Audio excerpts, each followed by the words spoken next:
Hiya! Welcome to this, my 46th episode of VideoFuzzy. I'm your host, Terry J. Aman, and in this installment, titled Podcasting by the Numbers, I train a critical eye on a third season episode of Numbers. I share comments on Commander-in-Chief, BoJack Horseman, and Happy. The Magician's finale is mind-blowing, Fosse Verdon is a revelation, and in crowdsourcing, I need a little help with a sketch from Mad TV. Welcome to the show. He doesn't have that on video, does he? We'll find out together on VideoFuzzy. And what's going on with me? Not a whole lot. I'm getting out and taking advantage of the beautiful weather we've been enjoying lately in this region, and looking forward to road tripping and reconnecting with a few dear friends in a bit. Hopefully that won't disrupt this project all that much. Incidentally, I'm coming up on the second anniversary of VideoFuzzy, so if you're enjoying this little semi-monthly nostalgia bomb and media commentary, let me know. I'd love to include some listener feedback. There's lots of ways to get it to me. I'll list towards the end of the episode. This one took a long time to put together, but as I'm sipping a delicious medium roast city brew there, you ever want to feel really old? They're playing Hold On by Wilson Phillips, a song which is 30 years old this year. There's some tea for sipping. Anywho, as of this past week, this media collection officially crossed into 2,800 discs. My classic collection of VHS-to-DVD transfers was completed in the spring of 2017 and topped out at 13 binders holding 2,570 discs. Since that time, I've also been recording shows directly to DVD, and last week I recorded disc 230 in my current collection, bringing my digital home media collection north of 2,800 DVDs. I'm a bit astonished. I mean, that is seriously quite an eye-popping number of DVDs, and I've got so much more work ahead of me in cataloging what's on all of them, but that is the nature of this project, so indeed. Let's get into that. Friday Night Feature. Scrolling back through my classic collection, I ran into several decent candidates. I was thinking of revisiting my interest in Plain Sight. This one wouldn't have been a bad one. It featured Dave Foley, and I've liked him in everything I've seen him in. However, that one got shelved again in favor of... I've really needed to talk about what was going on with this production. In 2005, Tony and Ridley Scott teamed up with writers Nicholas Falacci and Cheryl Hoyton to produce Numbers, a CBS crime procedural featuring Rob Morrow as Don Epps, an FBI violent crimes investigator based in Los Angeles, his brother, math prodigy extraordinaire Charlie Epps, a lecturer and researcher at Cal Sci, played by David Krumholtz, and their father, Alan Epps, played by Judd Hirsch. Rounding out the main cast were Alamy Ballard, Dylan Burno, and Diane Farr as Don's colleagues David, Colby, and Megan, and Peter McNichol and Ravi Noat as Charlie's mentor Dr. Fleinhardt and Charlie's love interest Amita Ramandajan, respectively. When I encountered this episode, Provenance, the third episode in the show's third season on disc 659, I felt the combination of the topic and the execution made it a strong contender for my Friday night feature. As I plunked down and watched it, however, well, it opens on a heist in a small, relatively obscure art museum blessed with the loan of Impressionist Camille Pissarro's Paris après-temps après-midi. Despite their bringing in a heavy-hitter art theft specialist, Don calls Charlie to narrow down the suspect list. Well, based on the factors at play... Oh, I've decided that Charlie sounds exactly like Professor Frank. Based on the factors at Glaven at this museum and the art thieves' M.O., let's plug them into a quick quadratic discriminant analysis formula, and the bada-bing, bada-boom boils our database of all known art thieves down to 3 names. One's dead, one's in jail in Turkey, and... this guy says he's in Canada, but let's show his picture around at high-end hotels. Oh, sure, in L.A. What'll we do with the rest of the afternoon?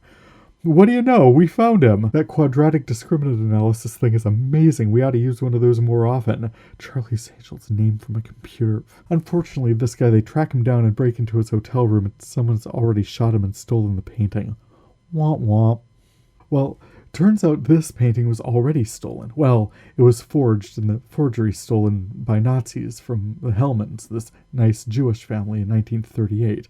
Unfortunately, the woman pressing the claim was a 6-year-old at the time, and no one, our government or court system, advocates or attorneys, no one seems to believe her claim that it belonged to them, despite her description, memory, and testimony. You know, under normal circumstances, papers for authentication for high-end artworks aren't, as a rule, entrusted to the 6-year-old. Quite a lot of people, the 6 million Jews, yes, highlighted at the top of the episode, but In fact, nearly 3 times that number of people when you add in gays, Romani, political dissidents, and communists. But yeah, that's a pretty large number of people no longer around to double-check the paperwork, and you probably need to expand your definition for what constitutes proof.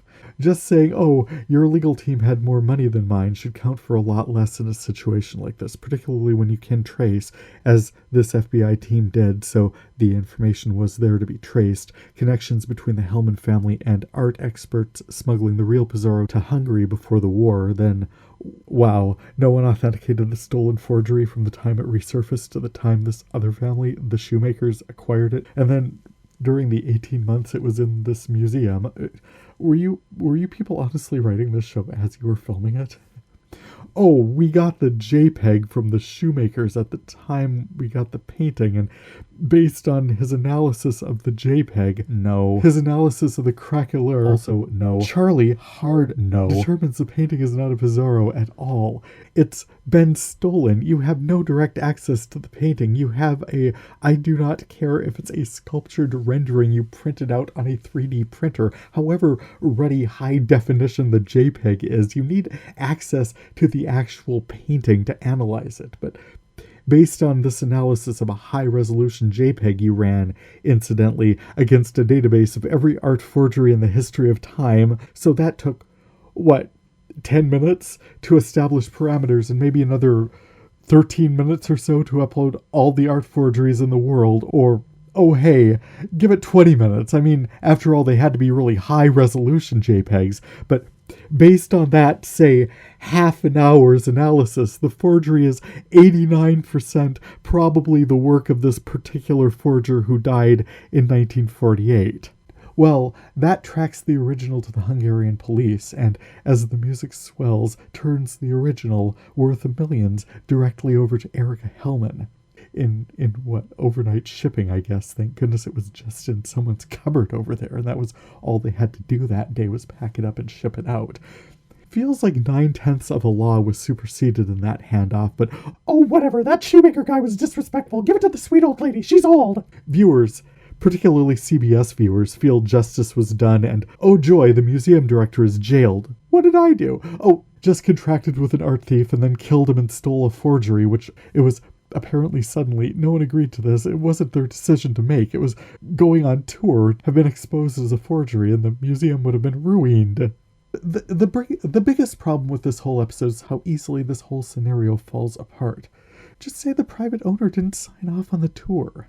Sorted. No smuggling in Canadian art thieves under assumed names. No high adrenaline, Mission Impossible laser beam art heist, getting your own guards assaulted. No murdering art thieves in their high-end hotel rooms. Just, oh, the Pizarro? Yeah, it is really nice. No, sorry, no tour. The owner's not comfortable with that. People are just going to have to come here to see it.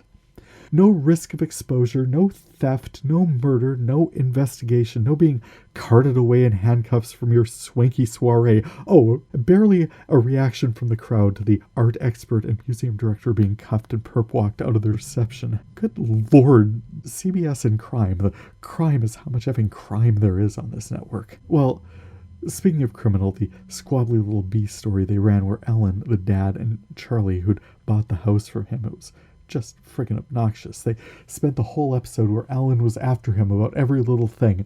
Not putting his cereal dish away, not paying the cable bill, not maintaining the koi pond, not ordering propane for the grill. For God's sakes, Alan, you're retired!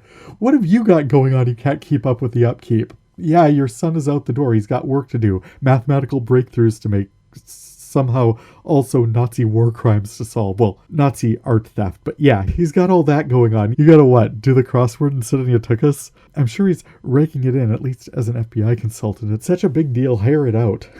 A week with her fetching hell. Isaac would have been like, fine, Dad. Sacrifice. Stab me. Just shut up already.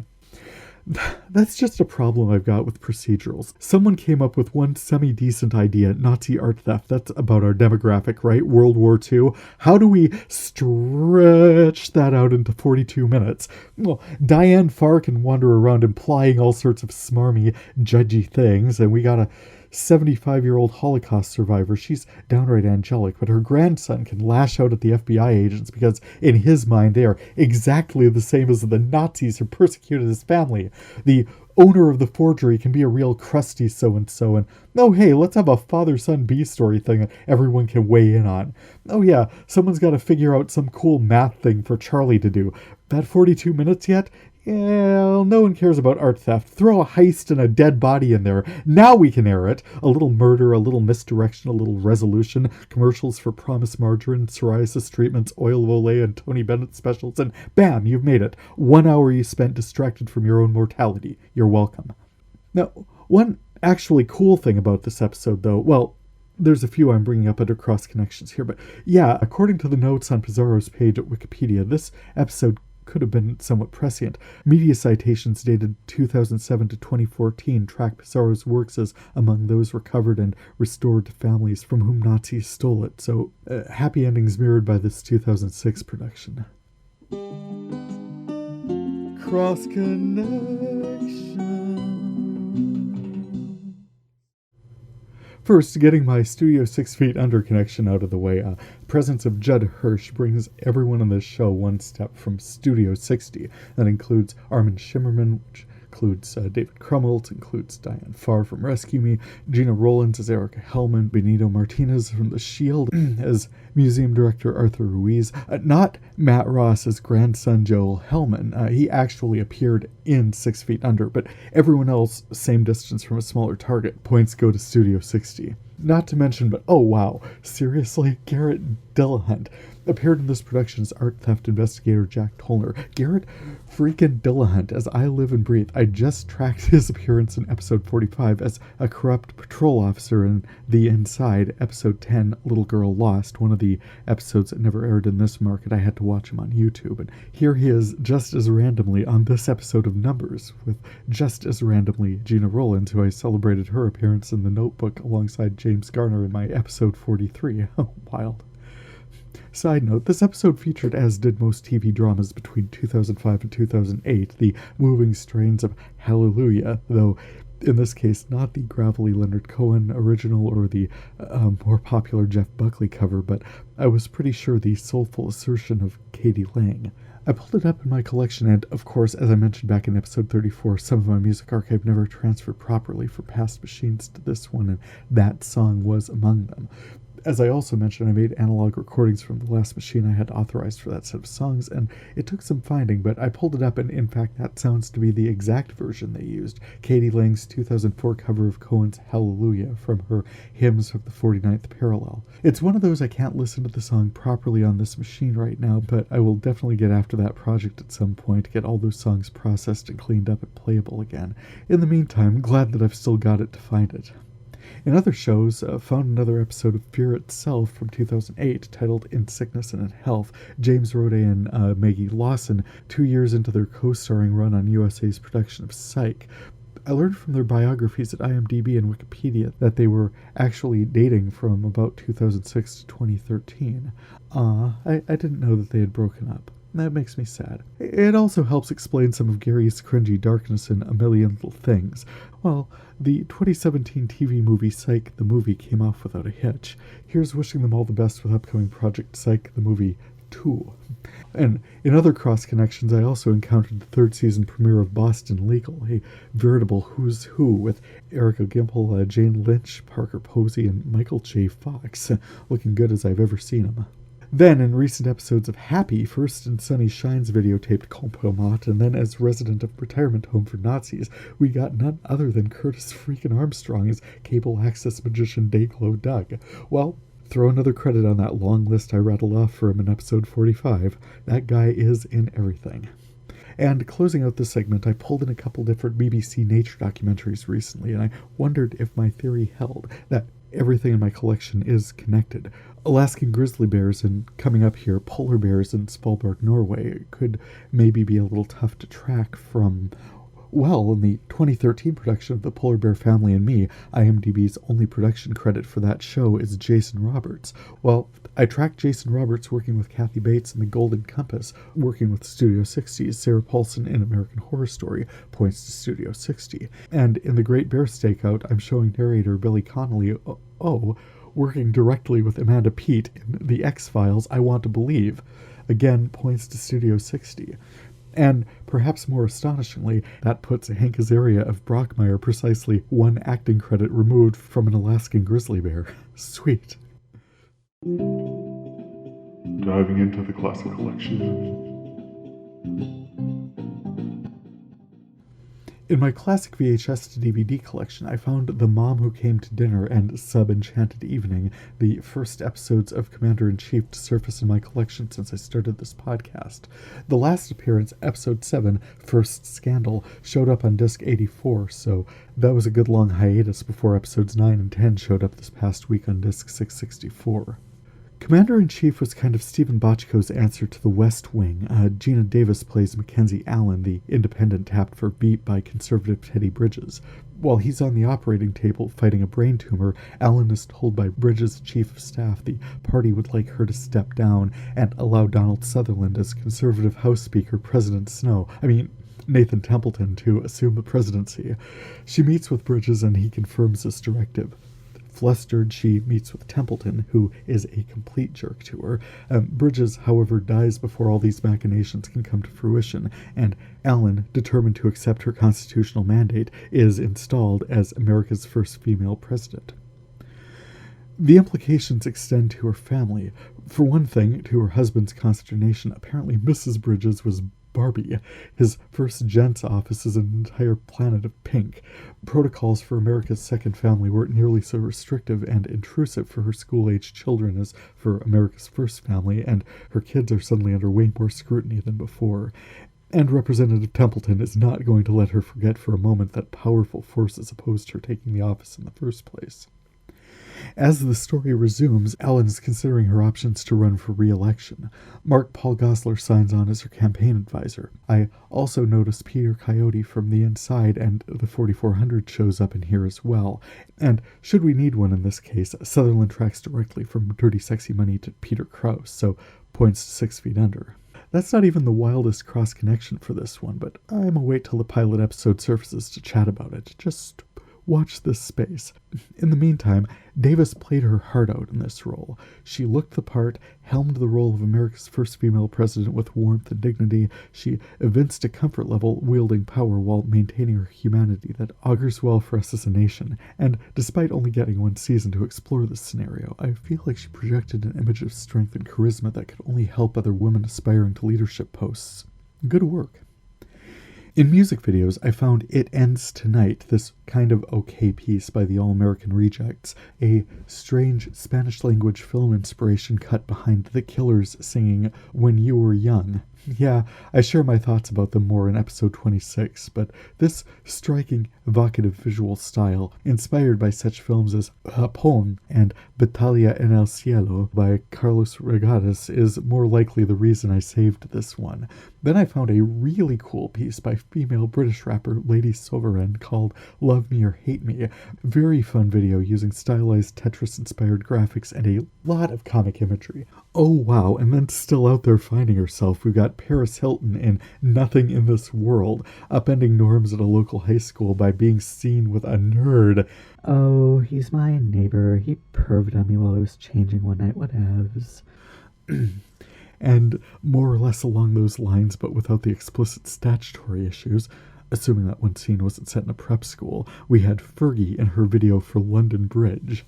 I mentioned Studio 60 on the Sunset Strip up there and encountered the West Coast Delay episode, which was the kind of situation that is a nightmare for writers and a production staff, but seems like much less of a crisis to anyone else. The show's baked-in problem with stakes, regardless of how ramped up the adrenaline got on screen. What happens is the writing room needs to come up with 2 minutes of material, and one of the writers pitches a bit that everyone instantly loves. Seems like he saved the day, right? Well, after the bit airs, people start sending the production staff clips of a stand-up comedian who, you'll never guess, that was basically his bit, like, word for word. There's a lot of finger-pointing and soul-searching, and when they re-air the show for the West Coast feed, D.L. Hughley's character Simon Stiles reads a statement during Studio 60's Weekend Update segment, acknowledging the comedian for the material and crediting him for the bit. It seemed like the obvious solution, along with firing a plagiarizer from a cannon, but such as drama, we had to watch all the running about and hand-wringing. Like I said, more of an embarrassment than an actual crisis, but cool to watch people of good conscience wrestle ethical issues, even no-brainers, and when problems come up, address them. I ran into so much more Monty Python, later series episodes where they tried to trace longer-term through lines. I don't know how successful they were, but the fact is I do remember the department store Michael Ellis episode, Sci-Fi Tennis Playing Blamage, and Cycling Tour and the History of Ballooning Montgolfier Brothers episodes better than others, so they definitely stand out.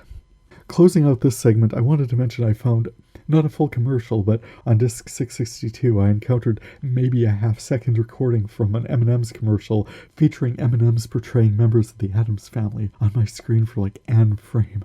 Apparently it was a 2007-2008 promo for dark chocolate M&M's. Fun find and altogether ooky.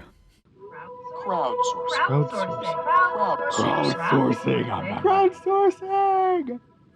And if you've made it this far, thank you. I need some assistance with a very dumb Comedy Central rebroadcast of a Mad TV episode I'm calling Exhibit F, Shakespeare for Complete Idiots. It highlighted the disconnect between traditional theater and improv, two actors trying to present Romeo's Act 2 Scene 4 tiff with Mercutio. It featured Josh Myers presenting Romeo opposite a goofus reading from Shakespeare for Complete Idiots, babbling as Mercutio and generally wrecking the scene. They got into a couple of fistfights over missed lines and Goofus not taking it seriously. I guess I know most of what I need to about it, but I'd love to be able to identify the Goofus and maybe narrow it down to the actual Mad TV episode. I've posted some screen caps on my blog and Facebook page, and we'll have a link in my show notes, so I'd love any help you can give me. Thanks. Current collection. Getting this out of the way first, Comedy Central's been airing the second season of BoJack Horseman. As of this weekend, I've seen 6 episodes, and frankly, I don't think it holds up nearly as well as season 1. The new characters, like his girlfriend, an anthropomorphic owl named Wanda Pierce, Princess Carolyn's various co-workers, and BoJack's director Kelsey Jennings, aren't quite as compelling as more established cast members and really haven't been holding my attention. Fortunately, the storylines for Season 2 have only gotten crazier and all the more over the top, with Disneyland knockoffs, Chicken for Days, Comatose Owls, BoJack's movie lead, the horsing around cast reuniting at their director's funeral, and 90s nostalgia, not to mention Peanut Butter's representation crisis and various harebrained schemes. Not to put too fine a point on it, most of these have had little to do with the title character. Maybe they focused on him like a laser in Season 1 and wanted to pan out a little, but roller rinks, chicken farms, and J.D. Salinger feel a little too random, you know? I'm sticking with it for as long as they run it, but so far Season 2 just does not match the focus or strength of Season 1. Will and Grace ended a long time ago. Oh yeah, the show, but this past season as well. And most of what I have to say about that is Jack's fiancée Estefan works for an airline, and a weather-delayed and then cancelled flight to Spain from New York cancels Jack's destination wedding when Karen Maida-Money Walker is right there. And so they decide to have the wedding in the airport. I'm beginning to envy the person I was through the first part of the century who was just blissfully unaware of this show.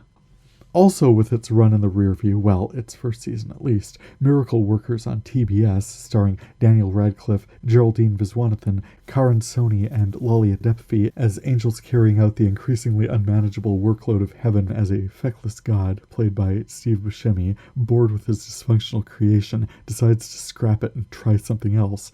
Maybe a restaurant where entrees wheel by on a lazy Susan and customers just grab them with grabbers.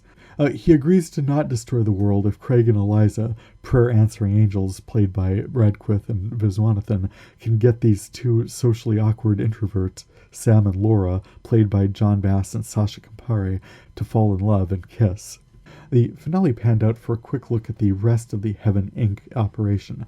Calling on her motivational and organizing strengths, Rosie, Adepathy, whips the different divisions of heaven into a last-minute frenzy of activity to avert God's apocalypse, while Sony, as executive assistant Sanjay, tries to keep the big guy distracted. You will have noticed that the world did not end, so that's a relief, but the cleanup from the freak lightning storm, earthquake, and the work of a particularly motivated bee certainly grabbed some headlines, and in the midst of that destruction, Sam and Laura finally found the answer to their prayers. Each other. Fun show. As the third season of Brockmire gets underway, I'm mostly enjoying watching Hank Azaria's boundary-free sports announcer charge full steam through his recovery, but I wonder if my enjoyment of the production did not rely more heavily than I'm completely comfortable with on this acerbic misanthrope's terrible life choices and wondering how he's going to survive them all. It was a bit jarring hearing him admit that post a year's sobriety, he basically skipped all the steps in the program having to do with God. I think they've actually figured out a secular version of AA, but this past week, as Brockmire bemoans the yips, his anxiety-driven inability to retain the count while announcing the game, Tawny Newsome, as his co-announcer Gabby, tells the story of a college ball player, a pitcher, that got the yips and killed herself. Found dead, pills all over the floor, she said. Yeah, the cops think she was trying to toss them into her mouth and she just kept missing over and over. Honestly, Brockmire, did you just make me laugh at somebody's suicide? I feel like his standing up to J.K. Simmons' Matt the Bat Hardesty in the face of his threats and bullying was at least as effective in facing down his anxieties as the program, but when Gabby's job was on the line, it was nice that he made a show of still needing help. Not to mention Gabby's advice for him. Stop apologizing for doing shitty things and just stop doing shitty things. Wow, this show, even when it's uplifting, I gotta bleep it out. Good times. A couple weeks back, I started seeing notices in my feed that they'd aired a significant episode of Grey's Anatomy. I was intrigued. I haven't really kept up with that show, especially in the wake of Patrick Dempsey getting written off like an extra. I liked most of the characters, and there have definitely been some strong storylines. The Code Black where Meredith had to remove a bomb from someone, the one where there was a gunman stalking the corridors and the hospital was on lockdown, there was the plane crash, there was the merger, and I really loved the musical episode, but really at some point you've seen it, and the show had pretty much fallen off my radar. I pulled it up and watched it on demand. Dr. Joe, well, I'll start here. I haven't kept up with the show, so I don't know who everyone is. Please bear with me, but Abby, a sexual assault survivor played by Kalila Joy, arrives at Grace Sloan battered and in need of some patching up. Dr. Joe and Dr. Altman, played by Camilla Luddington and Kim Raver, 24, nice, along with Dr. Kadri, played by Sophia Ali, tend to her through flashbacks of Dr. Joe's meeting with her birth mother, Vicky Ann Rudin, played by Michelle Forbes, also of 24, The Killing, and Admiral Helena Kane in Battlestar Galactica. Dr. Joe confronted Vicky at her home and later at a cafe about abandoning her at birth in a fire station. Growing up in foster homes wrecked her emotionally, and by the time she finds Vicky, she is a raw nerve and her rage is uncontainable. The meetup has stirred a lot of long-buried emotions for Vicky. Not good ones. Dr. Joe is the product of sexual assault, non-consensual sex with a teaching assistant, often euphemized as date rape, which somehow lessens the impact and distributes the blame for the assault. She carried her to term, but knew that she was not going to be okay raising this child. She's married, she has 2 kids, her husband doesn't know about Joe, and she has no plans to tell him. She's clearly also feeling shame from the assault. She gives Joe a very brief family medical history, for her side at least, to be aware of, but unlike countless TV movies, Vicky was never looking for this reunion, never hoping and praying, always wondering about her, hoping that she was okay, etc. There was no warm, cuddly resolution for Joe, which, her portrayal of this character rings true. When children are left for adoption, when we don't have history, knowledge, or awareness, pretty much abandoned to fate, there are psychic wounds on both sides of the equation. They affect us all differently, and we all need to find ways to heal.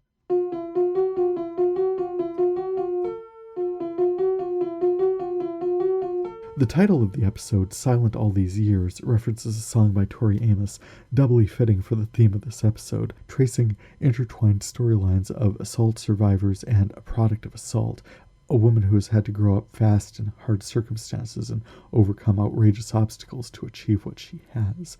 The song was released in the early 90s as a single to promote and support the work of the Rape, Abuse, and Incest National Network, referenced at the end of the episode. I popped it in for a listen this weekend, and it wanders, but this line brings it into pretty sharp focus. So you found a girl who thinks really deep thoughts. What's so amazing about really deep thoughts? Boy, you'd best pray that I bleed real soon. How's that thought for you? I agree that it's a strong entry. I won't be adding the show back into my lineup, but I gotta say, it definitely hit some feels. The FX premiere of Fosse Verdon, I absolutely will be watching this outstanding production. We're introduced to the title pair in production for Sweet Charity. Sam Rockwell and Michelle Williams as Bob Fosse and Gwen Verdon are consummate choreographers and intuitive, gifted storytellers in the medium of dance. They see the shots they want to create and sculpt them through the bodies of their dance corps.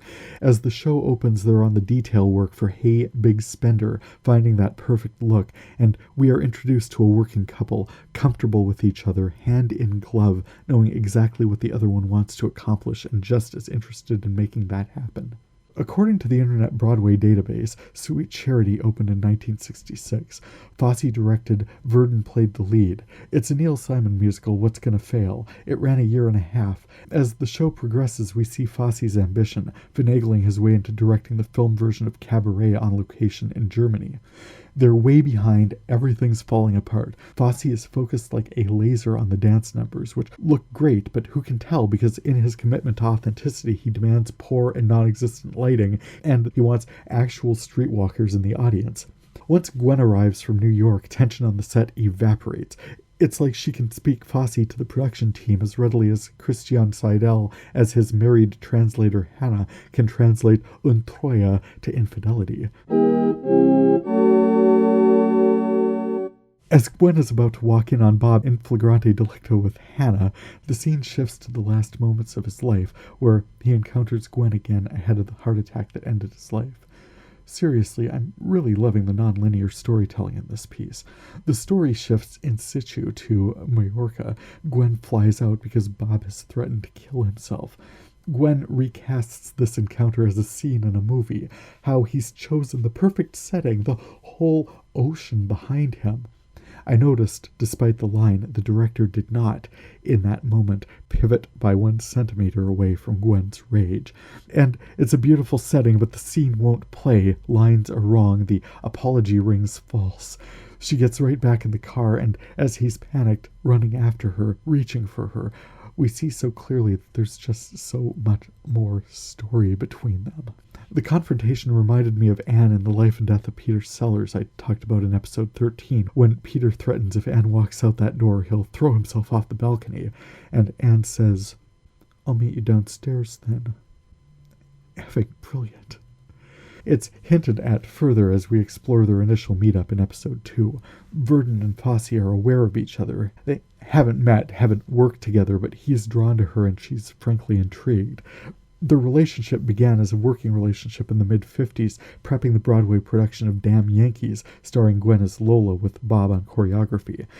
As she begins to fall for him, it seems she's unaware that he's married to Joan McCracken, played by Susan Misner, which revelation hits her like a punch to the gut. McCracken, however, understands this is who he is and bitterly hands him off to her like a philandering baton. Tracking this handoff from Joan to Gwen during the misdirection mambo number, Who Has the Pain, tracking her emotional energy from horror through shame to acceptance, a sad realization that this is who Bob is. We never needed to see the confrontation between Gwen and Hannah because we saw it between Joan and Gwen, and the ascendant through line of her own history with Bob. Whatever Lola wants, Lola gets, was itself brilliant. When I saw the promos for the series, I assumed it was just the latest Ryan Murphy production, a beautifully produced theatrical song and dance production on FX. So I was surprised, pleasantly so certainly, to discover this was actually a Lin-Manuel Miranda production. Oh, well done. Miranda partnered with Fosse and Verdon's daughter, Nicole Fosse, to present this energetic biography, and I'm very excited to see how it all plays out. So far, they're nailing this. The second season of Happy is tracked more deeply into questions opened in the first. We've gotten to meet the demon-possessing Blue Scaramucci in prison, the superhuman strength he can draw on to kill a half-dozen guys in a prison shower. As Sunny Shine built his empire, the web of extortion he could weave via telepathic connections to his alien wishes, and how they helped him displace community access children's show magician and secret Nazi Dayglow Doug. And this piece hasn't fallen into place yet, but Sunny Shine's employee Smoothie and his connection to Haley, his working so hard to get her into the Catholic school and murder a classmate of hers who was bullying her and drive a wedge of distrust between Haley and her mother. And you'll notice I haven't so far even mentioned Chris Maloney as Nick Sachs and Patton Oswalt as his imaginary friend Happy.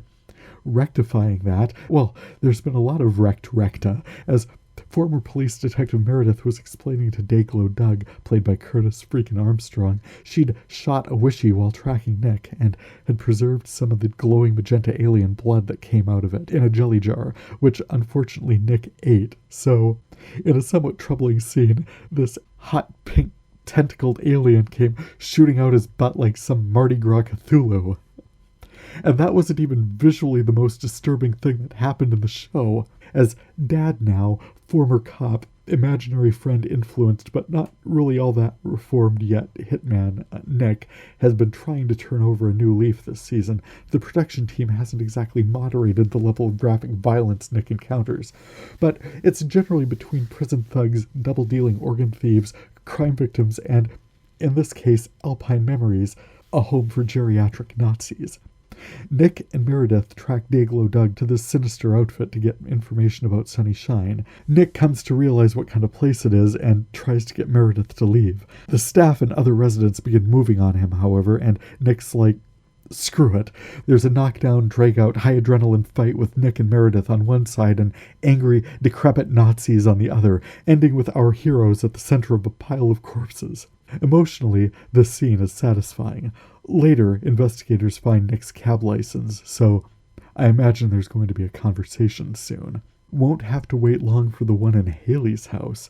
She just found out her mom got fired from her dental hygienist job a couple of weeks ago, so where the hell has she been going every day? On the back of Smoothie telling her to ask her mother about her background, this little girl has questions, and oh, look who's finally home from the office. Mom, you got some splaining to do. For his part, Happy was a little bit sidelined in this production.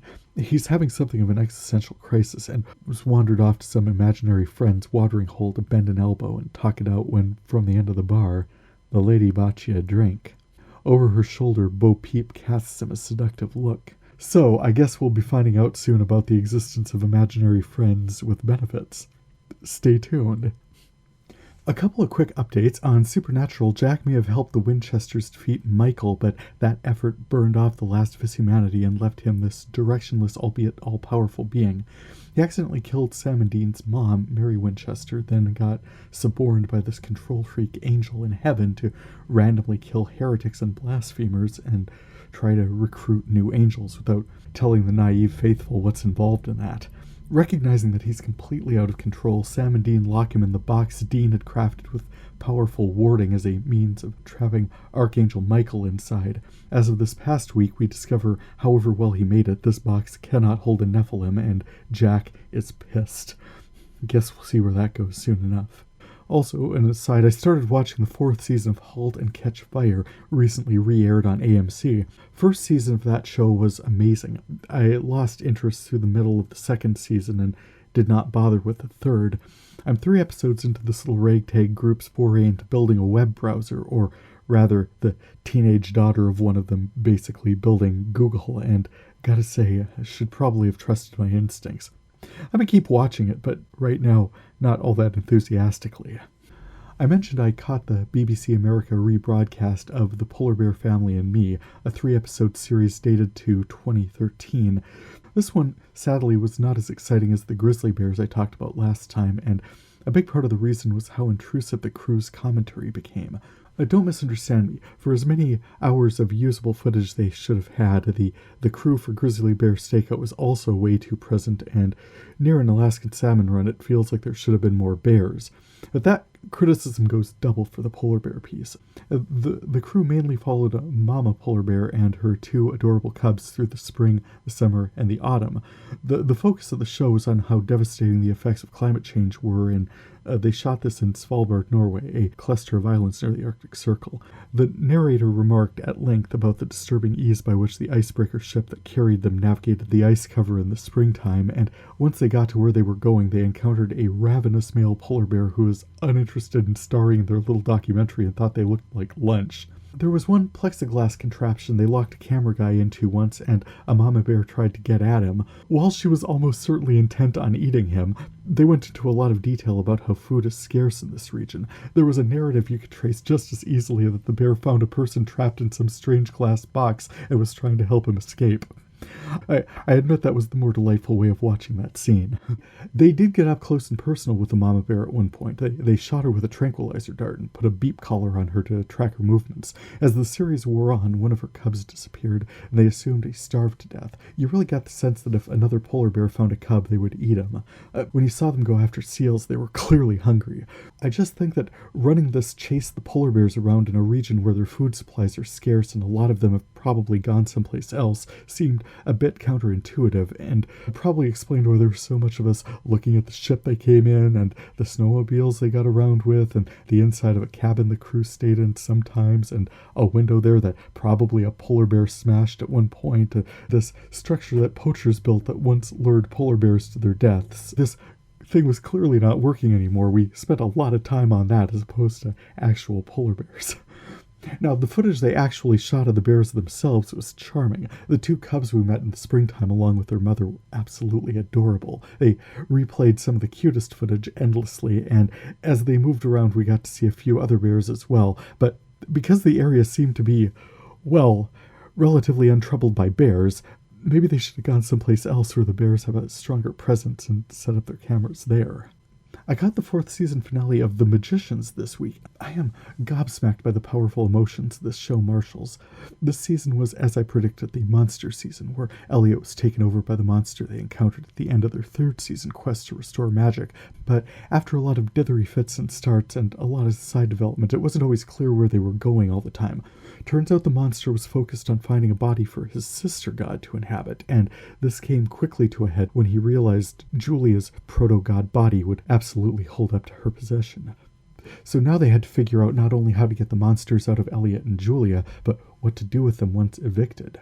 This cast of clever buns draws on all the resources they have and the powers they've explored to save Elliot and Julia and banish the monsters, but a showdown with a powerful adversary in the mirror realm could spell disaster.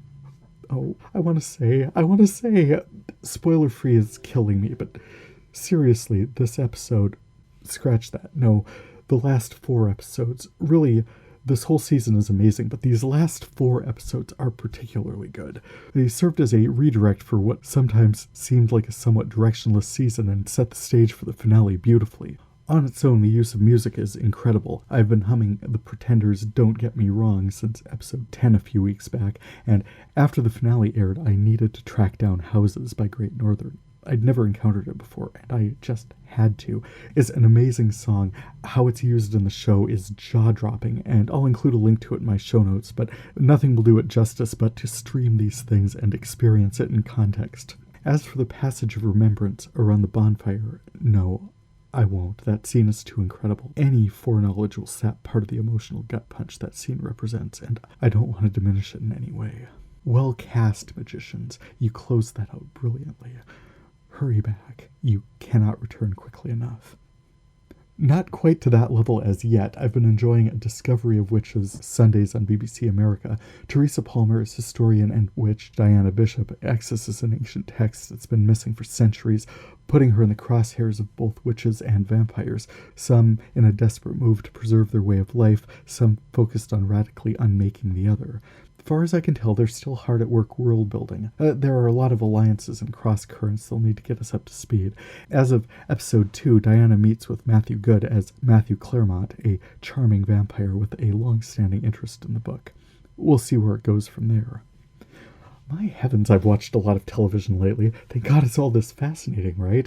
I caught the FX presentation of Taraji P. Henson as Katherine G. Johnson in Hidden Figures. Oh my, wow, what an incredible performance.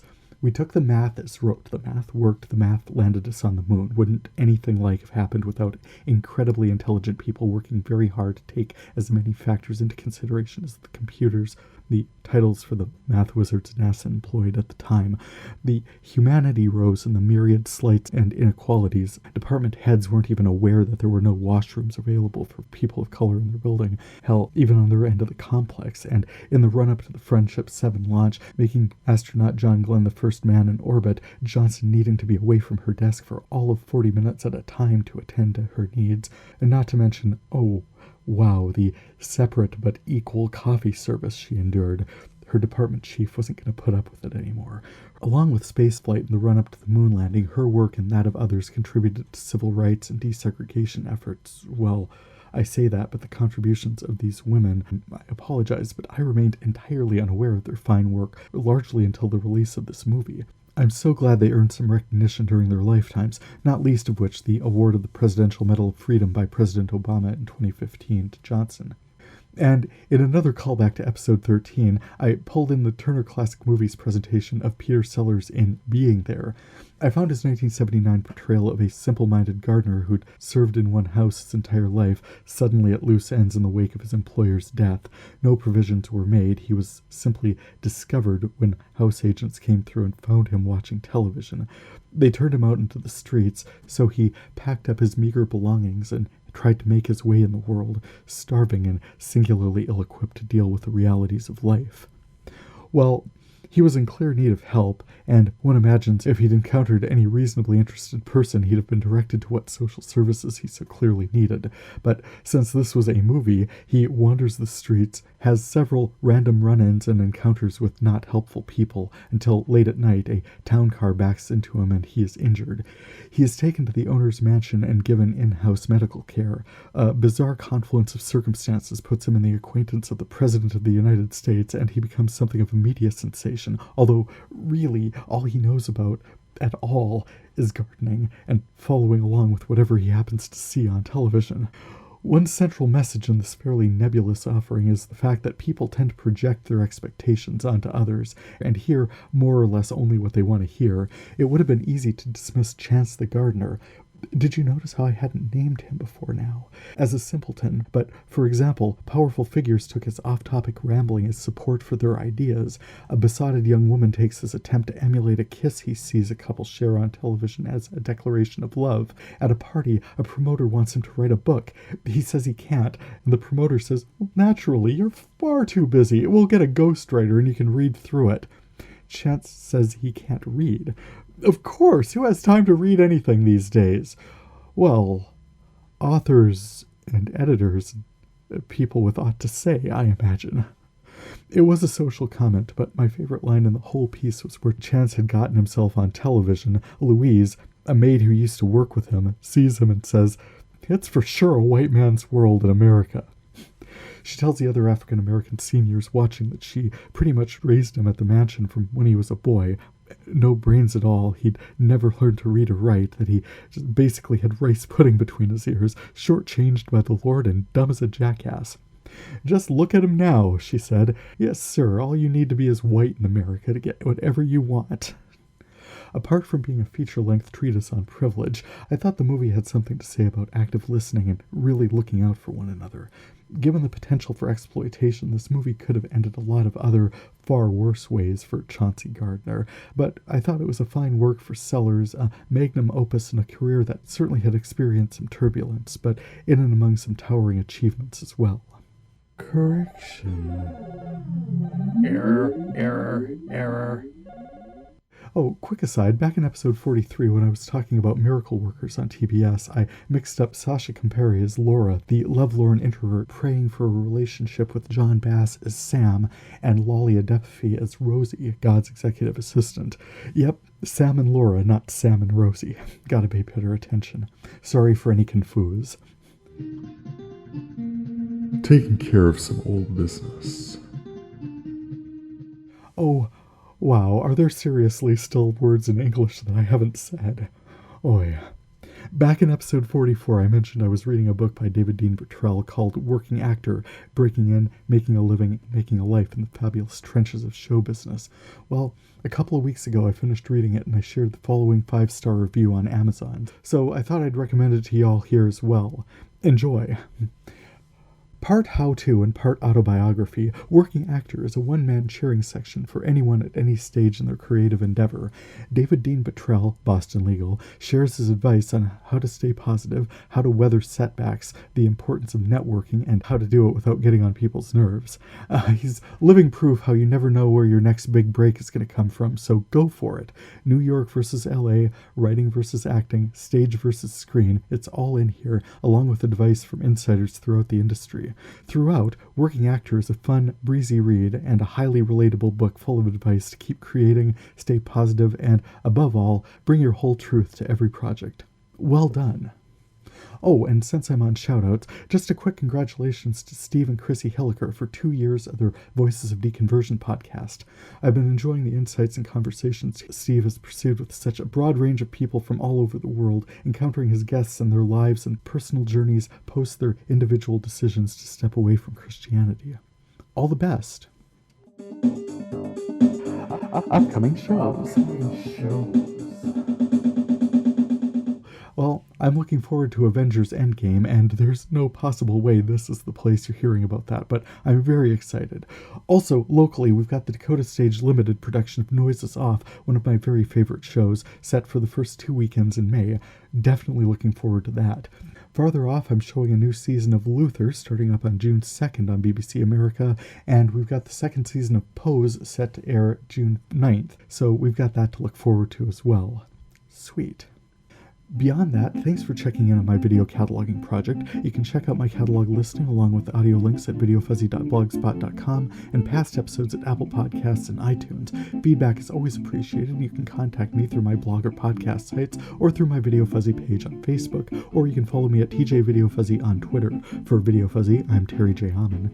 Happy viewing. It might be amazing, it might just be scuzzy. We'll find out together on VideoFuzzy.